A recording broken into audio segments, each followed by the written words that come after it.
প্রিয় ভাই ও বোনেরা, আশা করি আপনারা সকলে ভালো আছেন। আজ আমি চলে আসলাম আপনাদের সামনে বিদেশি ঘাস নিয়ে।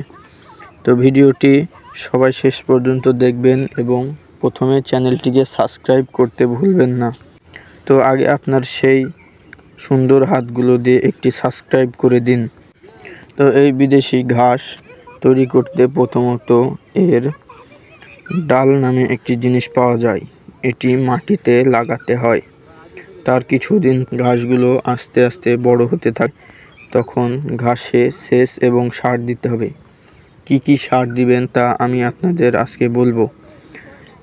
সার দিতে প্রথমত ইউরিয়া সার এবং ডিএপি এবং ম্যাগনেট সার দিতে হবে। সার দেওয়ার পর ঘাসগুলো আস্তে আস্তে বড় হতে থাকবে। তো এই ঘাসগুলো বড় হতে মিনিমাম 2.5 থেকে 3 মাস সময় লাগে। তো এই ঘাসগুলো দেখুন ছোট ছোট হয়ে আছে। তো এই ঘাসগুলোতে সেচ এবং সার ব্যবহার করতে হবে, তাহলে এই ঘাসগুলো তাড়াতাড়ি বড় হয়ে যাবে।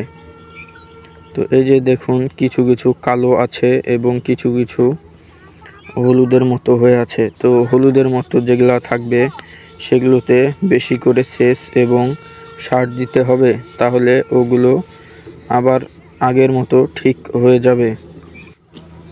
তো ঘাসগুলো যখন 3 থেকে 4 হাত হবে তখন এগুলো আপনারা কাটতে পারবেন।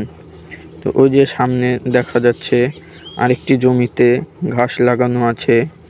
এই ঘাসগুলোতে সার এবং সেচ ভালোভাবে ব্যবহার করা হয়েছে, সেজন্য ঘাসগুলো।